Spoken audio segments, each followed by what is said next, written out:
Welcome to War Stories and Fairy Tales. I'm Scott, I'm your layman, and this is our history of war. And I guess I got to talk about this. It's nothing serious. I had to have surgery to repair a torn bicep.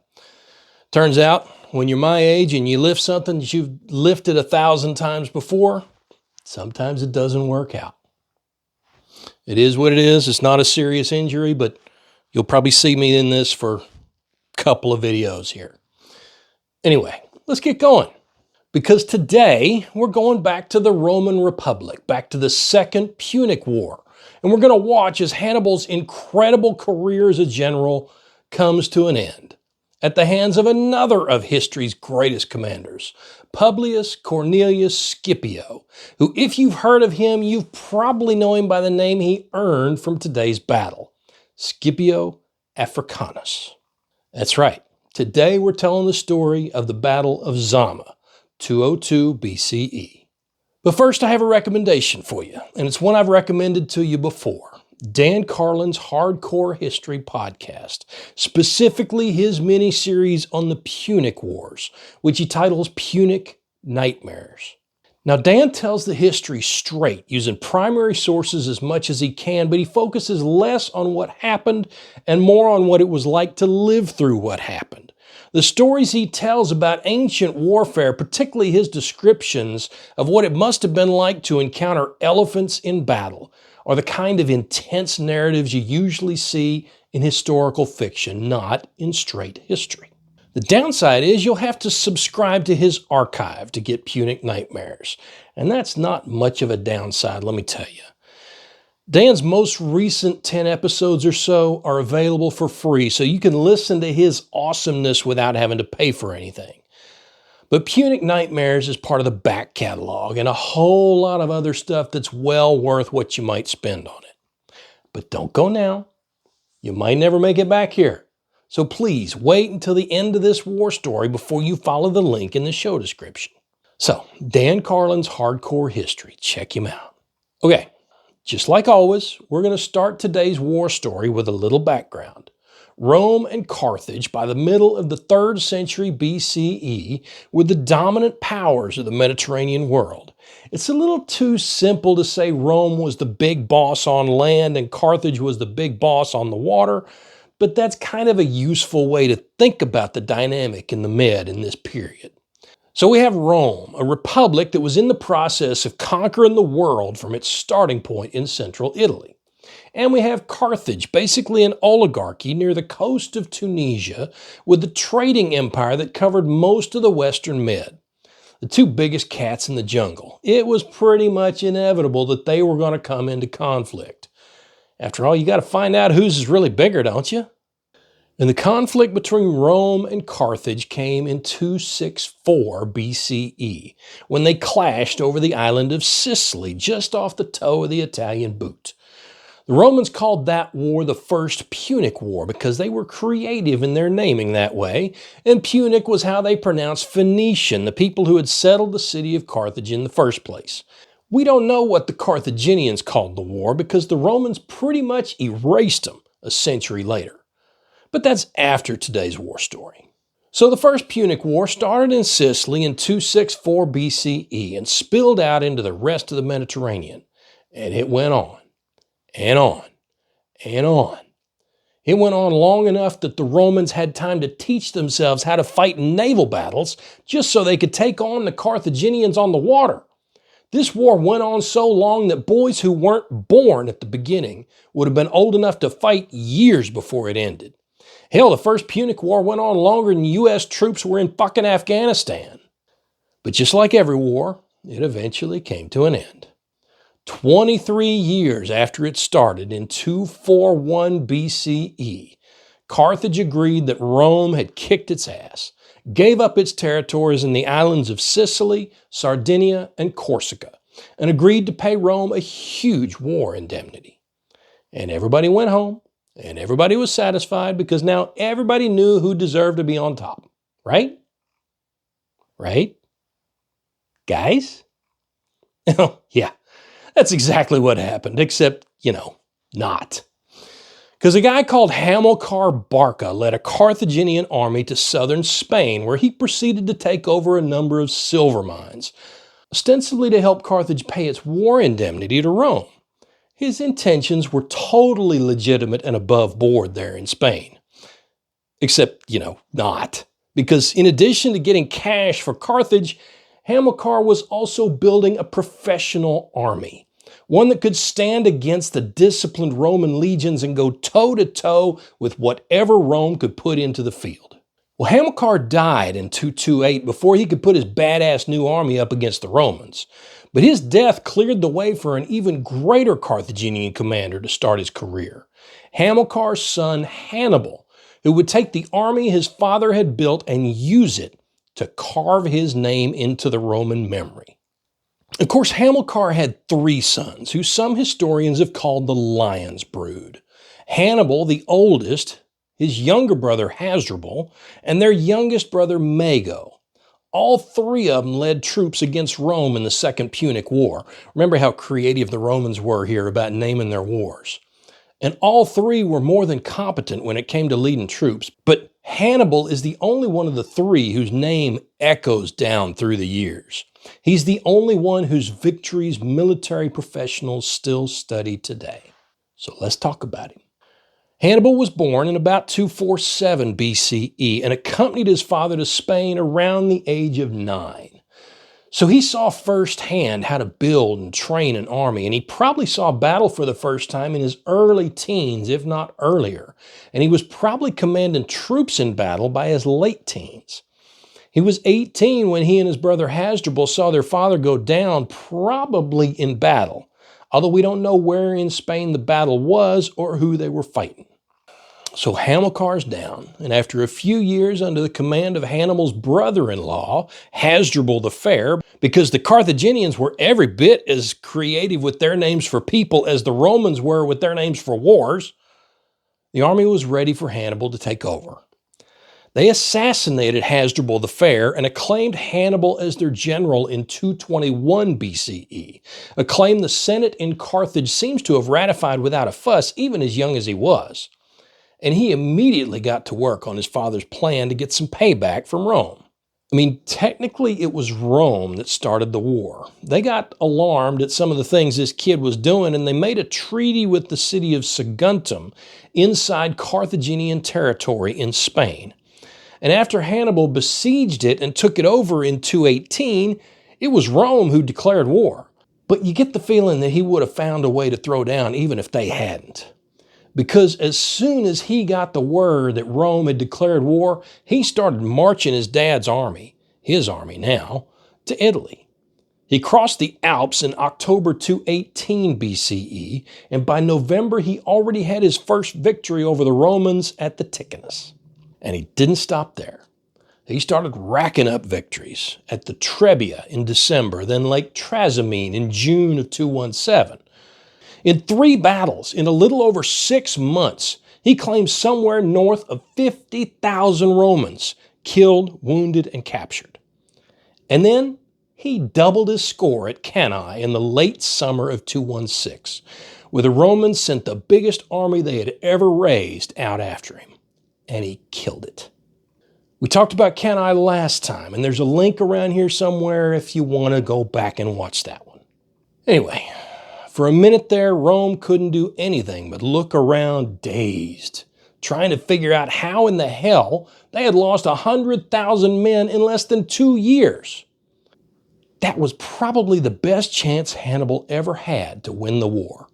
If he had marched on Rome right then, while they were still reeling from the devastating combo punch he had just landed against them, he might have been able to take the city, or compel them to surrender, or at least get a treaty favorable to Carthage.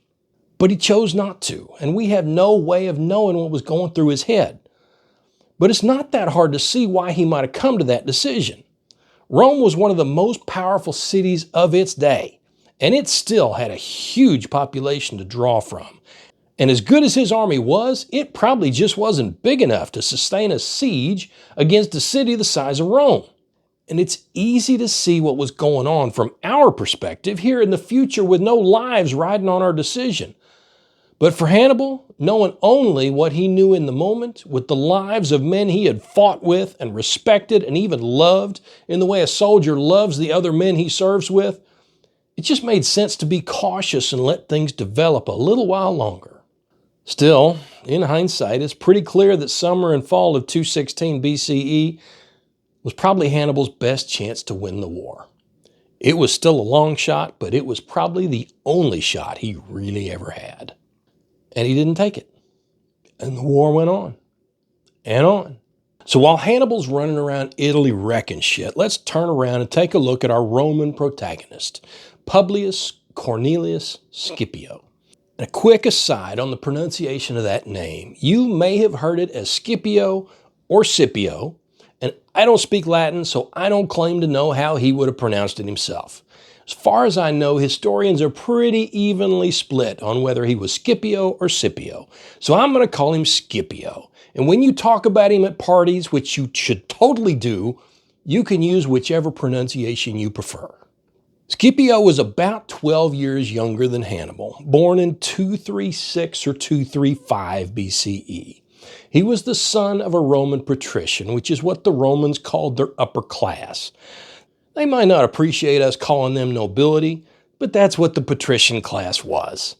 And because the Romans were only a little more creative than the Carthaginians when it came to naming people, he carried the same name as his father, Publius Cornelius Scipio. The elder Scipio was one of a long line of Roman leaders. His father and grandfather had both served as consuls, and he served as a consul himself in 218 BCE. And it was in that capacity that he marched north and became one of the first Romans to tangle with Hannibal when he got his ass kicked at the Ticinus. And that's where the younger Scipio's military legend began. Because he went with his father on that expedition, and he may have saved his father's life in the battle when he busted him out of a ring of enemy cavalry and carried him wounded off the field. It probably wasn't his first battle, but it seems to be the first one where we know anything about what he did on the field. So the elder Scipio went home to recuperate, and the younger stayed in the field. And as soon as he was good to go, Dad took command of an invasion of Spain, trying to put pressure on the Carthaginians outside Italy and maybe keep them from reinforcing or resupplying Hannibal. We'll get back to him in a minute. Scipio the Younger was appointed a tribune and actually fought at Cannae in 216. And if he didn't understand what Hannibal was capable of before that day, he sure did after. Now, you might be doing a little math in your head right now. If Scipio was born in 236, that means he was 19 or maybe 20 at Cannae. And he was there as a military tribune, which is more or less equivalent to a lieutenant colonel or a colonel today. It was pretty common in the Republic for men from high-ranking families to serve as tribunes on their way to the Senate. But 19 is crazy young. And this is an important point about Scipio that's going to be a pattern throughout his career. He's going to rise to command fast. I mean really fast. So just watch what happens here.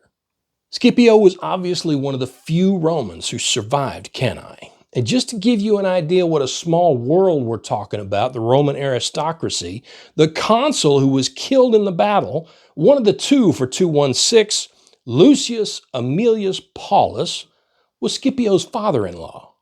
Yeah, if anybody ever tells you Scipio was any kind of a common soldier, they don't know what they're talking about. He was a blue blood through and through.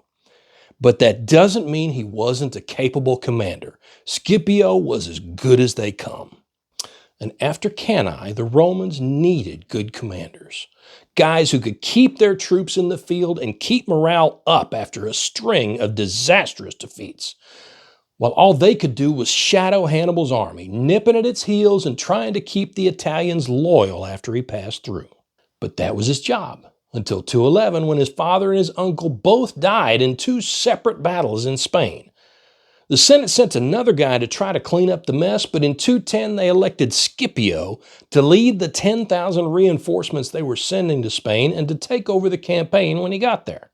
It was an unusual move for the Senate because this level of command was supposed to be for consuls and men of consular rank, and not only was Scipio not a consul, he was too young even to be elected. So they got around that by naming him a proconsul and sending him on his way. And in Spain, Scipio continued to impress pretty much everybody. His first campaign was to lay siege to New Carthage, the modern city of Cartagena, in 209. The siege didn't take long. He took the city and his men massacred much of the population for conspiring with Carthage, as if they had a choice. That convinced a few of the Spanish tribes they really probably ought to be on the Roman side, so they started kicking out their Carthaginian ambassadors and declaring their undying allegiance to Rome. And Scipio kept kicking ass. In 208 BCE, he went up against Hannibal's brother Hasdrubal at the Battle of Bacula. The Romans won the battle, but Hasdrubal escaped with most of his army and headed for Italy to join up with Hannibal. Well, Scipio didn't bother chasing Hasdrubal. He was somebody else's problem now. His mission was to kick the Carthaginians' asses out of Spain, and that was, by God, what he was going to do.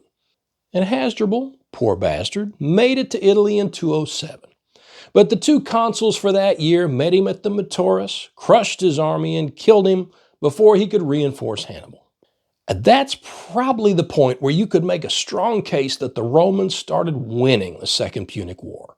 Maybe as early as Bacula, but probably at the Metaurus. And certainly after Scipio won his greatest victory up till then at the Battle of Ilipa in 206.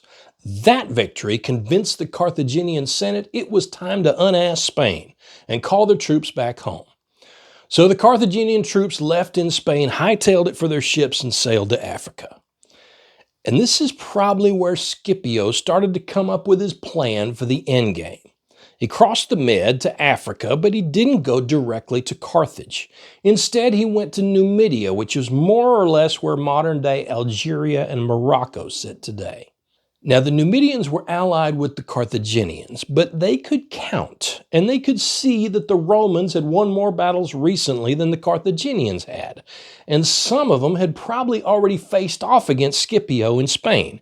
And they could see the momentum shifting in Rome's favor, and they knew damn well they didn't want to be caught on the wrong side if Rome ended up winning the war and started hunting for payback among Carthage's allies.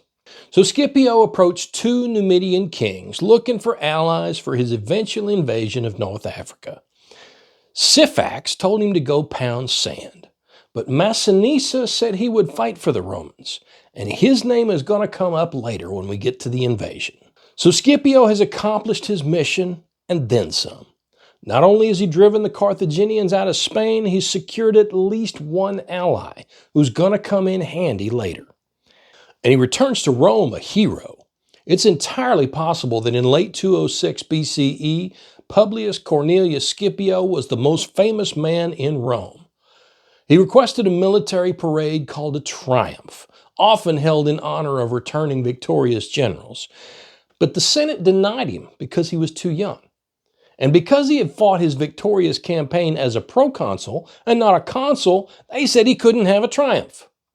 And if you know anything about the chaos of the late Republic, you can kind of see the roots of it in this bullshit right here. Carthage spent the first few years of the war running up the scoreboard against him, and the Senate is so jealous of their own power, so stuck in their ways that they refuse to honor their most victorious general because he's too young. I mean, I'm an old guy, and I get the temptation, but damn, sometimes you got to step back and think about things. So, did Scipio bitch and moan?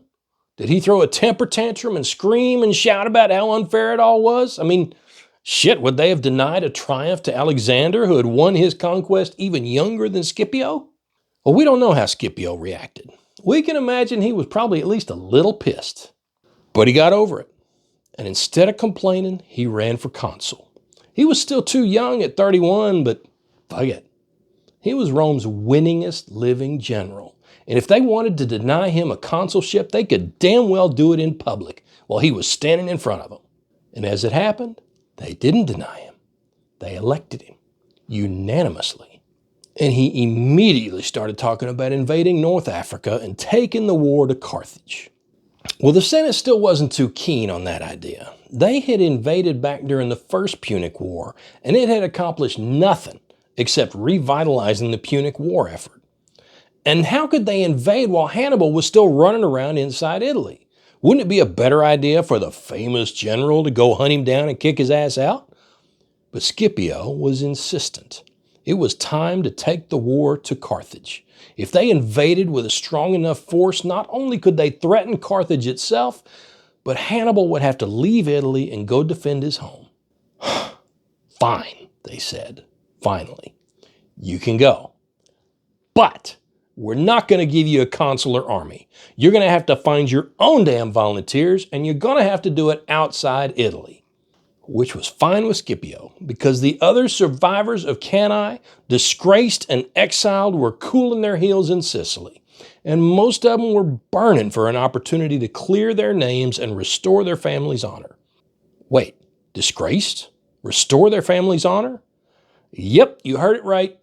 The Romans prized discipline over just about any other military virtue. To them, about the only thing worse than being defeated in battle was surviving a defeat. The idea of living to fight another day was not really a virtue for these guys. Scipio himself kind of got a pass because he was a blue-blood patrician, son and grandson of consuls and generals, and he probably had enough character witnesses among the Senate to allow him to keep leading troops. And there were probably whispers behind his back, too. But many of the survivors were stuck in Sicily, and nothing short of a heroic victory, or barring that, a heroic death in battle, would restore their good names and reputations. So Scipio went to Sicily and started asking around for volunteers, and before long he had 7,000 guys ready to cross the Med with him. And the volunteers were still coming in. So Scipio set up an intense training regimen, building up veterans and new recruits alike right alongside each other. Individual training, small unit drill, and finally combat drills as full centuries and maniples and armies. Remember what we said about discipline? Any army that sits around with nothing to do is going to start losing it. And these guys have been hanging out in Sicily for more than 10 years. So Scipio gave it back to them. Their discipline, their pride, and most importantly, their fighting spirit. And they're going to need all of that for what's coming. And they're going to need food and ships and spare weapons and money and all sorts of supplies. And Scipio spent his time in Sicily stockpiling and collecting all of it. And volunteers kept streaming in, veterans and new recruits both. And in the summer of 204 BCE, Scipio had the army he wanted, and the supplies to keep it running, and the ships to get it where he wanted it to go. And he put his men and all their shit on his ships and hopped across the Med to start his invasion. He landed with about 20,000 troops, mostly infantry, about 12 miles up the coast from an important Carthaginian port called Utica. Now, controlling a major Carthaginian port would allow him to use it to bring in reinforcements and supplies, and just as importantly, would deny Carthage its use for the same purposes. It would also give him a place to repair damaged ships and build new ones, and a base to launch naval operations against the Carthaginian fleets if he saw an opportunity. So the first thing he did was lay siege to Utica, and while he was there, his buddy Massinissa joined him with something like 2,000 Numidian cavalry. But, unfortunately, Carthage took the security of their port seriously, and they had plenty of bodies in the neighborhood to keep him from doing what he wanted to do. So before he could take Utica, a Carthaginian general called Hasdrubal Gisco, not Hannibal's dead brother, this was a totally different Hasdrubal, camped his army nearby, and shortly afterwards Syphax, the other Numidian king, set up his camp in the area as well. We don't know how many men Hasdrubal or Syphax had, but it was enough to force Scipio to give up his siege without a fight. And oh, by the way, it looks like Syphax and Massinissa had been fighting a civil war to see who would get to rule the Numidians. Massinissa supported the Romans, and Syphax supported the Carthaginians. I guess it was probably refreshing to Scipio to know just exactly what his ally wanted and what he stood to gain from Scipio's victory. So Scipio turned away from Utica and started talking to Syphax about what it might take to get him to shift his support to Rome instead of Carthage. Syphax seems to have been happy to stay bought where he was, but he did say he was willing to try to broker a settlement between the Romans and the Carthaginians. Scipio accepted and started sending emissaries to Syphax's camp, and probably to Hasdrubal's as well. And in the process of negotiating a ceasefire, those emissaries managed to learn quite a bit about the two camps, like their layouts, what kind of fortifications they had, how many dudes were hanging out in each one. And spoiler alert, but this is only the first time you're going to see bad faith peace negotiations in this campaign. Call it military deception, or call it the cheapest of cheap shots, but it doesn't look like Scipio had any intention of actually doing a peace deal.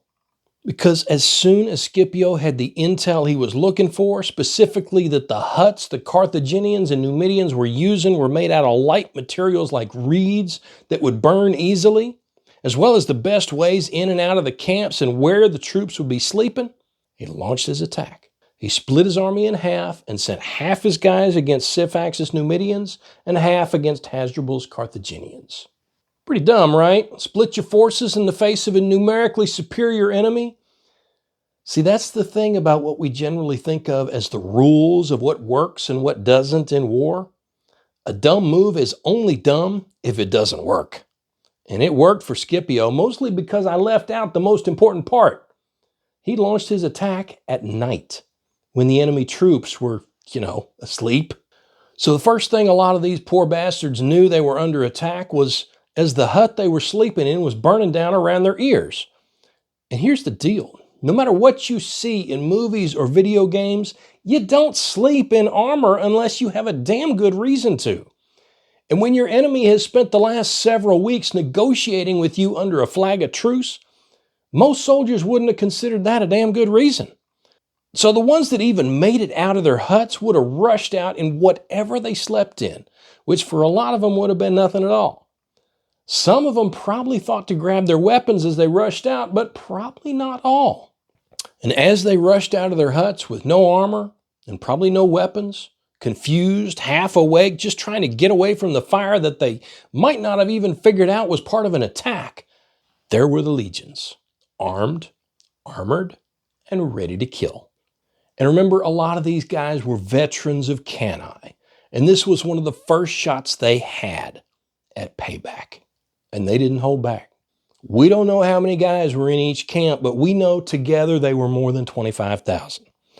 And we don't know how many Numidians escaped, but Hasdrubal managed to make it back to Carthage a couple of days later with about 2,500 survivors.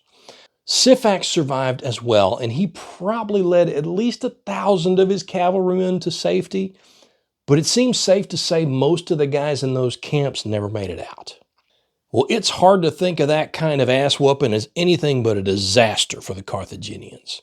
I imagine there was talk in Carthage about firing Hasdrubal, maybe even executing him, and I know there was talk of recalling Hannibal, which, if you remember, was one of the things Scipio was trying to accomplish with this campaign in the first place. But at the end of the day, they decided they didn't have anybody better than Hasdrubal available, and they'd fight on with him and whatever troops they could raise locally. Syphax remained loyal as well, which makes it look like he had some personal reasons to stay on board with the Carthaginians, like personal hatred of Massinissa and probably Scipio now too. And I'm sure it didn't hurt that Hasdrubal Gisco was his father-in-law. And it's actually pretty impressive how quickly the Carthaginians recovered, because no more than 2 months after their disaster at Utica, Hasdrubal and Syphax had a 30,000-man army camped at a site on the Bagratus River called the Great Plains. And Scipio did what you do when your aim is to destroy your enemy's capacity to fight you. He went where the bad guys were, and he picked a fight.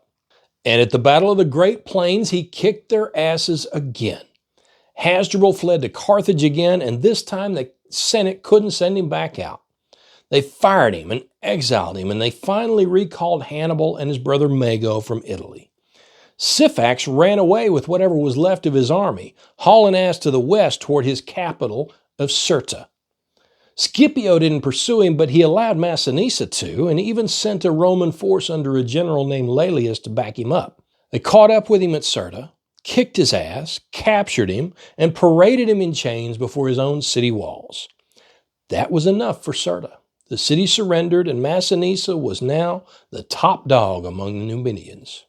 Well, now it was Carthage's turn to start bad faith negotiations with Scipio. They talked peace for a couple of months maybe, long enough for the Roman Senate to actually draft a treaty and send it to Scipio. Then the Carthaginian Senate got word that Hannibal had landed with 20,000 some odd troops, and suddenly they were like, oops, never mind, bro, we're going to fight instead. Now, Scipio and a good chunk of his guys were fully aware of what Hannibal was capable of, probably better than anybody else. So rather than wait for Hannibal to build up his army, Scipio started attacking Carthaginian towns, burning them, and taking the survivors for slaves. When you think about it, he was taking a page out of Hannibal's own playbook. The more towns he could take, the more pressure the Senate would put on Hannibal to march his ass out and meet him. And if Scipio was lucky, he could draw Hannibal out before he could build up too much strength. But Hannibal didn't become one of the greatest military commanders in history by acting before he was ready. He did it by being ready whenever he had to act.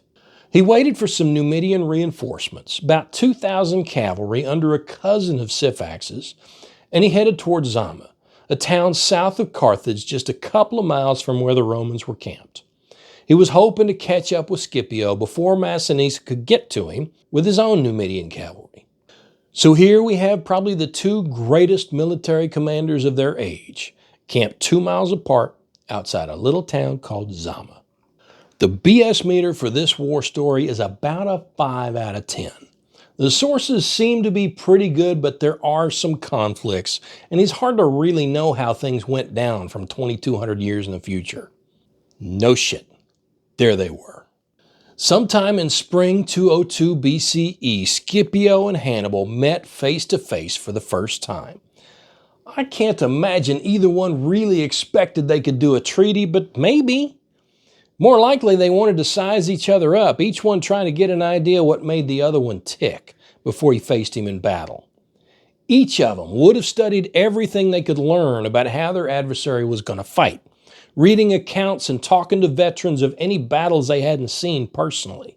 And let's face it, elite military leaders form a pretty small club, so anytime one has a chance to meet and talk to another, you got to imagine they're going to take it. So Scipio and Hannibal met, and you know they didn't do a deal because this is war stories and fairy tales, not peace treaties and fairy tales. And they went back to their armies and they told them to get ready to throw down. And the next day, that's what they did. It's a little ironic that the ultimate showdown between the two greatest tacticians of their age ended up mostly an infantry slugfest. But we'll get there in a minute. First, let's talk about how they organized themselves. Just like always with these ancient battles, the estimates of how many troops each side had are all over the place. We know Scipio landed in Africa with 20 or 25,000 troops, and we know he had lost some in the 2 years of fighting since then, but we don't know how many. We also know Massinissa had just joined him with about 10,000 Numidians, and we think maybe Hannibal didn't know about that. So his total strength was probably somewhere around 30,000, including about 6,000 cavalry. Hannibal probably had about 40,000. He had landed with probably 20,000 veterans who had fought across Italy with him, and Carthage had been recruiting allies and hiring mercenaries since the Great Plains. His new guys hadn't been working with him for very long, but he knew how to deal with that. Looks like about 4,000 of his 40 were cavalry. So Scipio had a little bit of an advantage there, but Hannibal had something Scipio for sure didn't have: 80 elephants. It's not clear why Carthage hadn't used elephants against Scipio up until this fight, and it's possible they weren't fully trained, but there's really no way to know for sure. So Scipio lined up his men in the traditional 3-line formation of the Middle Republic. He put his newest troops, the hastati, in front, the experienced fighters or principes in the second line, and the crusty old bastards or triari in the third line. The idea was that each line could reinforce and relieve the one in front of it. Plus, no young 20-something wants to let the old guys coming up behind him outfight him. So this organization worked pretty well for the Romans. He put his cavalry out on the wings, about 1,500 Italians under Laelius on his left, and something like 4,500 Numidians under Massinissa on his right. He also had light infantry, lightly armed and armored skirmishers called velites, who carried slings and javelins. The Romans usually used these guys as skirmishers, sending them out in front of the hastati to cause casualties and mask the main body's movements from the enemy. But at Zama, Scipio decided to mix it up a little, because he had arrayed his heavy infantry with the principes directly behind the hastati, instead of offset in a checkerboard formation, which left wide gaps between his units. And he plugged the gaps with his velites, making his front look like a continuous line, at least from a distance. Now, I'm sure you're wondering why he did that, unless, of course, you've already studied this battle and just wanted to see if I had anything interesting to say about it, in which case, thanks for hanging on this long. And yeah, for the rest of you, we'll get to why he did it here in a few minutes. First, we got to talk about how Hannibal organized his guys. No surprise that he put his elephants out front. These guys were the tanks of the ancient world for reasons I'm sure you can appreciate if you've ever seen an elephant up close. Now, we don't know exactly what kind of elephants these were, but historians think they were a species that doesn't exist anymore, called the North African elephant. These guys were smaller than the African elephants you know, smaller even than Indian elephants, but a small elephant is still a big motherfucker. 8 feet tall at the shoulder and weighing in at maybe 2.5 tons, these guys were fully capable of breaking any infantry line that tried to stand in front of them. So yeah, you want to make sure the infantry line in front of them is, the enemy. Behind the elephants were the Carthaginian light infantry. These would have been similar to the Roman velites, probably archers and slingers. In fact, both sides probably had slingers from the Balearic Islands, who were maybe the best slingers in the ancient world. Hannibal's first line of heavy infantry was the mercenaries Carthage had been able to hire in the months since he had made it back, maybe stiffened by some Celts and Iberians who had fought with Hannibal's brother Mago in Italy. Behind them, he had the citizen levies Carthage had raised. Now, the Carthaginians really preferred to let mercenaries do their fighting for them, so it says something about how desperate they were that they threw these guys into the fight. Some of them may have been veterans of the armies whose asses Scipio had already kicked under Hasdrubal, and I've heard they may have been in the middle because their morale was in the toilet, but I'm not sure I buy it. They don't seem to have fought that way. And bringing up the rear, far enough back that Hannibal could flex them toward any trouble spots developing in the forward lines, were Hannibal's veterans, the guys who had fought with him in Italy. After 16 years of war, these guys knew what they were doing, and they also knew if they made it through this fight, they could probably retire and enjoy a few years living the good life on Carthage's dime. Of course, that's not how it's going to go down for most of these poor bastards. So Hannibal started the fight by sending his elephants to flatten the Roman infantry. Of course, 80 elephants could never have won a fight against 30,000 Romans, but they could hit them hard, break their lines, cause massive casualties, and throw them into confusion. And that would have given Hannibal the few minutes he needed to close with his infantry, then maneuver his cavalry around the flanks, and probably send his veterans into whatever gaps opened up in Scipio's lines. Hannibal didn't have anything fancy in mind today, at least nothing fancier than his uncanny ability to detect his enemy's weak spot and hit it with a hammer. But if Hannibal's superpower was knowing how to uncover his enemy's weak spot, Scipio's was anticipating his enemy's moves ahead of time. And he knew Hannibal was going to lead with his elephants, because why the hell wouldn't he?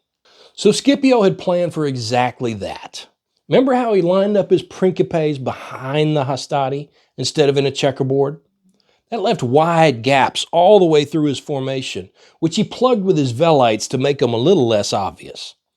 Now, leaving gaps in your formation is usually a shitty idea. You don't usually want to leave your enemy a way to penetrate your lines. It doesn't usually work out well. But here's the thing about elephants. In their natural environment, they're the biggest motherfuckers around. There's just not many things a full-grown elephant has to be scared of. Which means if you can manage to scare one, he's going to lose his shit. And yeah, he's got a rider on his back, and most of the time they work together pretty well, but when that elephant panics, the guy on his back is just along for the ride, and about all he can do is hold on tight and hope he's still alive when the elephant stops running. Now, I've heard these elephant riders carried an iron spike and a mallet so they could put their elephants down before it started killing the wrong people. But it doesn't seem like many of the riders at Zama had a chance to use those if they had them. Anyway, back to Scipio's plan. If you can give that panicked elephant a place to run where he won't hurt your guys, he'll probably take it. And elephants are also herd animals, so if one finds a safe path away from the scary thing, others will follow. So Scipio found a way to scare the elephants, and he gave them a safe path away from the scary thing. He had guys with trumpets up in his front line, which is probably pretty standard. Most musical instruments don't sound much like battle, so armies used instruments to communicate from ancient times up almost to the present day. Hell, modern militaries still use music to communicate, even if we use radios on the actual battlefield. Even if you've never served, you've probably heard some military bugle calls like taps and reveille, and you've probably heard charge at a baseball game. So yeah, it's still a thing 2,200 years later. Anyway, Scipio had trumpets or bugles or something like that in his front lines, and when the elephants got close, they started blowing their horns as loud as they could. And the infantry probably started yelling and stomping their feet and banging their swords or spears against their shields and just generally raising hell. And it worked. The elephants lost their shit. And the Velites scrambled like hell to get out of their way before they got flattened. And most of the elephants charged right through those open channels into the Romans' rear. And I guess the ancient sources didn't feel like they were important after that, because that's about the last we hear from them. Some of the riders probably managed to hang on until they regained control. And some probably had to use those spikes and mallets. And some were probably surrounded in the Roman rear and killed or captured or driven off. And you can bet some of them hit their targets and did some damage. But whatever damage they did was pretty minimal. And then there's the ones that turned right around and charged Hannibal's lines. Panicked elephants crashed into Hannibal's cavalry on both flanks, throwing them into disorder and confusion. Massinissa and Laelius took advantage of the confusion, and the Roman cavalry and their Numidian allies charged the cavalry on the Carthaginian flanks, driving them off the field and tearing off after them. And remember what I said about this being an infantry slugfest? Yeah. We got two infantry armies facing each other now, no elephants and no cavalry.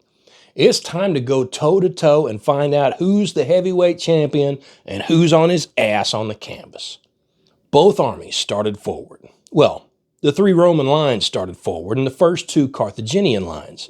Hannibal had his veterans stay put, holding them in reserve so he would have fresh troops to flex where he needed them.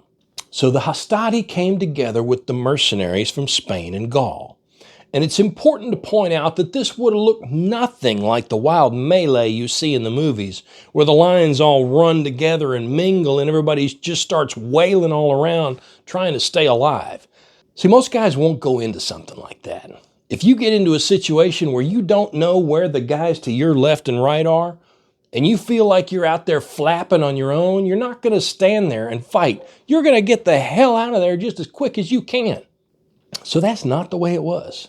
The Romans fought in a more open order than the Greeks had, so they wouldn't have been quite shoulder to shoulder, but they would have been close together. And they would have held their lines and advanced as a line.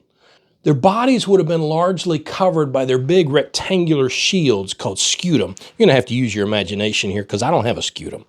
Which by 202 would have been pretty close in shape and size to the Roman shields you're probably familiar with. They would have advanced at a walk, not a run.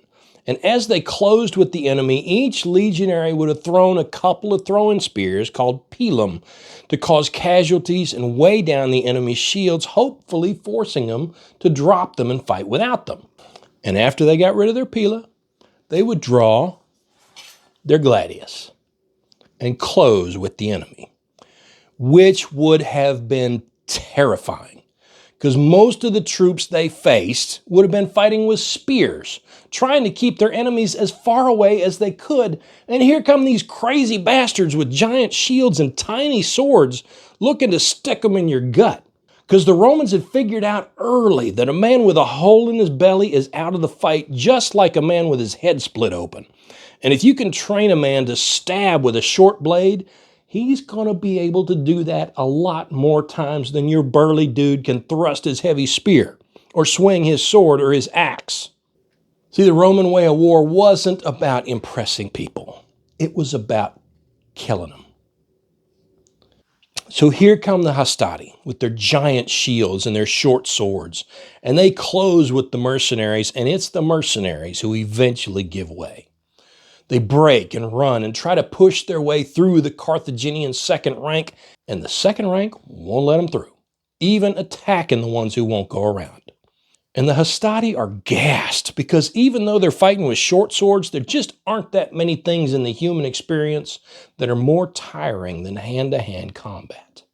But they step back up, they reform their line, and charge the Carthaginian second line.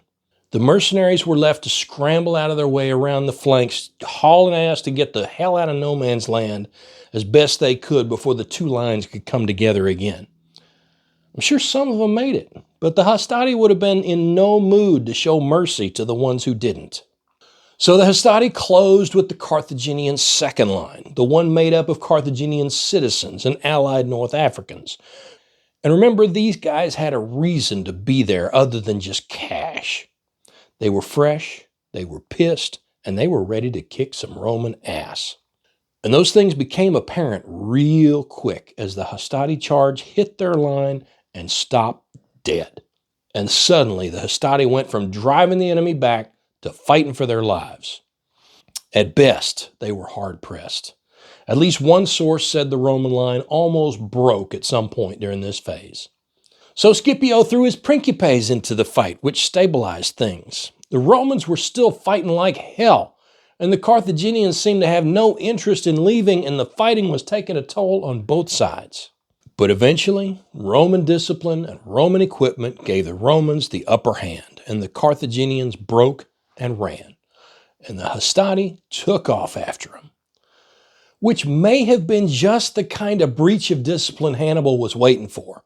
If he could draw the Romans into a pursuit, let them exhaust themselves and abandon their organization chasing his guys, he could use his veterans to envelop them, just like he had done at Cannae.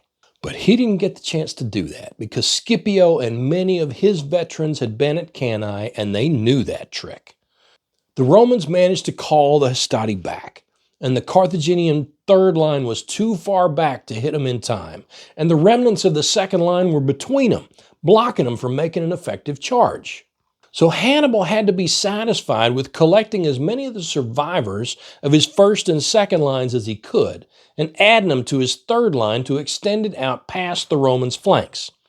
And Scipio responded by doing the same thing, putting his principes and his triarii on either side of the reformed Hastati to make one line more or less the same length as the Carthaginians' line. And they came together again. And this time it was a little more like a movie battle. Two infantry lines of equal length with no reserves and no cavalry. And of course no artillery, because that wouldn't be invented for another 1,500 years. This fight wasn't going to be decided by some fancy maneuver. These motherfuckers were going to stand toe-to-toe and hit each other until somebody had had enough and ran away. Except it's not actually true that neither side had cavalry. Because after these two lines had been at it for a while, Massinissa and his Numidians and Laelius and his Latin cavalry, having chased off the Carthaginian cavalry or killed it or whatever they did with it, we don't know, they came back and they charged into the Carthaginian rear. And that was enough to break anybody, even Hannibal's veterans who'd been kicking ass for 16 years. Because when you're all in against the guy in front of you and somebody jumps you from behind and your name isn't Arnold Schwarzenegger or Chuck Norris, you run away or you die. And that's what happened to a lot of the Carthaginians on that field. As usual with these ancient battles, it's hard to know how many guys went down at Zama. One source says the Romans killed 20,000 and captured another 20,000, which seems a little high as that would be the entire Carthaginian army on the field. The same source says the Romans lost 1,500 killed and doesn't give a number for wounded, and that may actually be pretty close to the real number. If you remember, most of the casualties in ancient warfare happened when one side broke and ran. And the Romans broke the Carthaginian lines 3 times at Zama. So I'm going to take the 1,500 figure, but I'm also going to say the Roman wounded probably came to at least 5,000 just because of the sustained slugfest they went through that day. So 1,500 and 5,000, that's 6,500 out of maybe 30,000 on the field. That's more than 20%. That's a hard day right there. As for the Carthaginians, well, when Hannibal mustered his survivors back on the coast after the battle, he had 6,000 infantry and 500 cavalry left.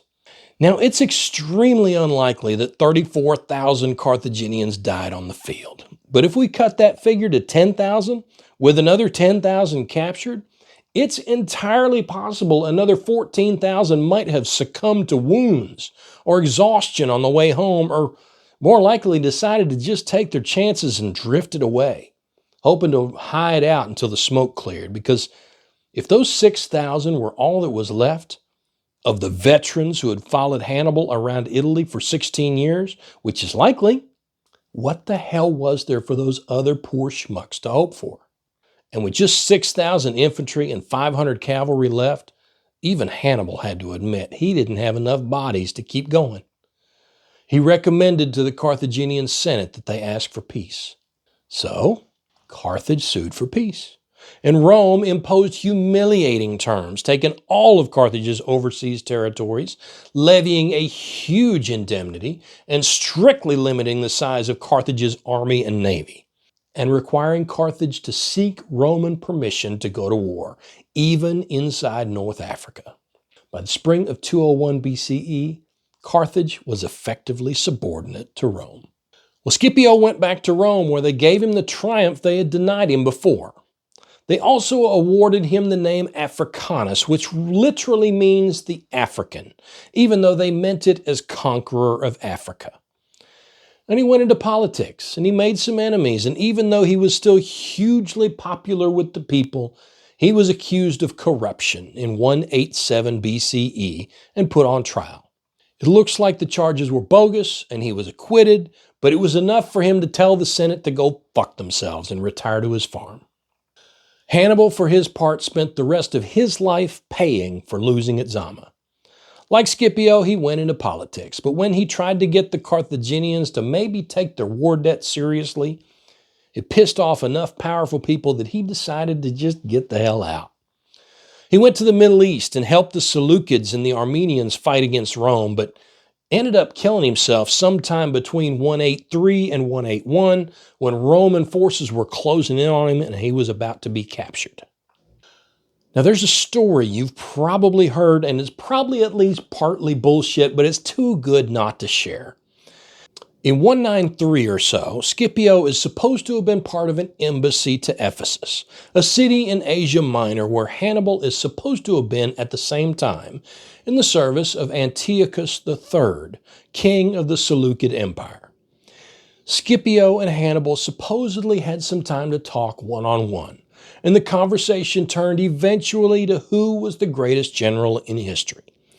Hannibal ranked himself third behind Alexander the Great and Pyrrhus of Epirus, who you'll remember from our episode on the Battle of Beneventum.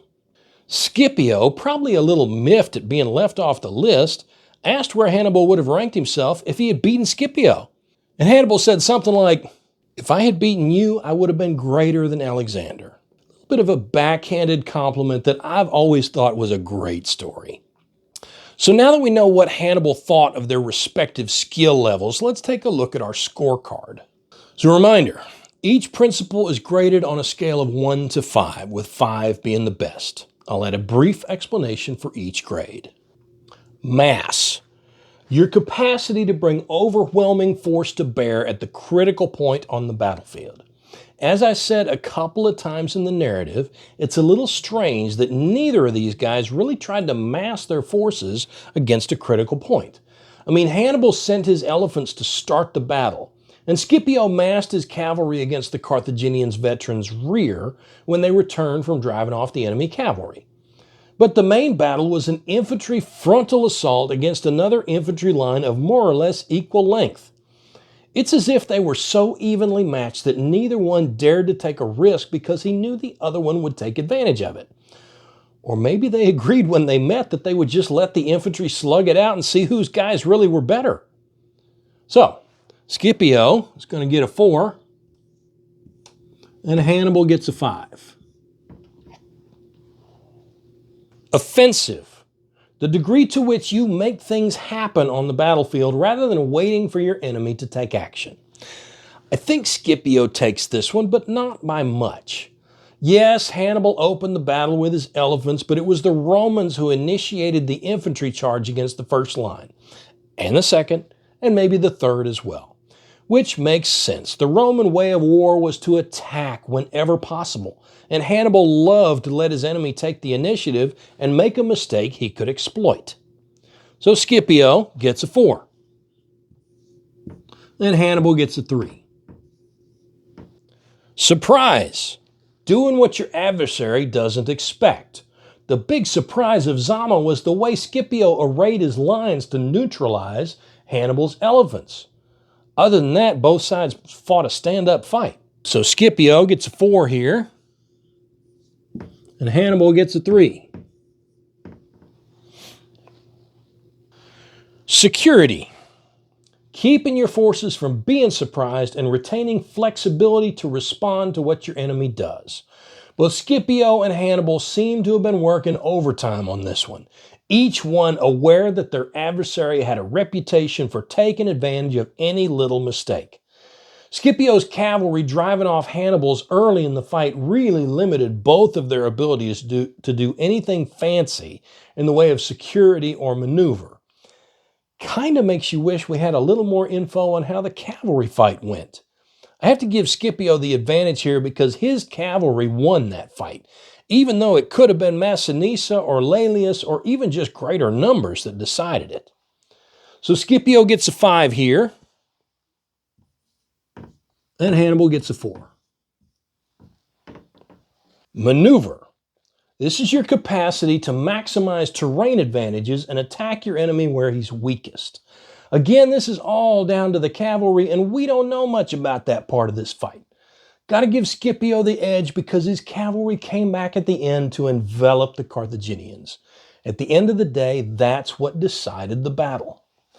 So Scipio gets a 4 here, and Hannibal gets a 3. Objective. Understanding what you're there to do and making sure your people understand it as well. Seems like both sides knew at Zama that they needed to destroy the other side's army. Maybe killing or capturing Hannibal or Scipio would be considered a secondary objective, but this was a straight-up battle of annihilation. If either side could destroy the other one's army, they stood a good chance of ending the war. So they both get a 4 here.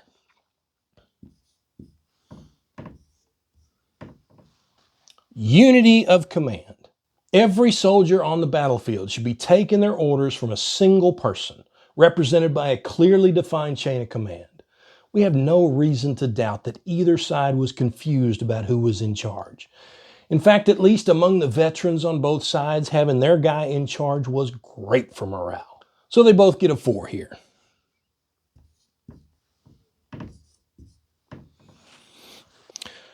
Simplicity. The less your troops have to think about what to do next, the more likely they are to successfully work as a team. Nothing fancy going on here. Go that way and kill the guys you find over there. Doesn't get much simpler than that. So they both get a 4 here as well. And finally, economy of force. This is your ability to protect your own forces as you act against the enemy. Both of these guys were careful not to waste their troops. It turned out Hannibal wasted his elephants, but that was Scipio's doing, not his. And if it had worked, the elephant charge would have helped reduce Hannibal's casualties. I think they're even here. So they both get a 4.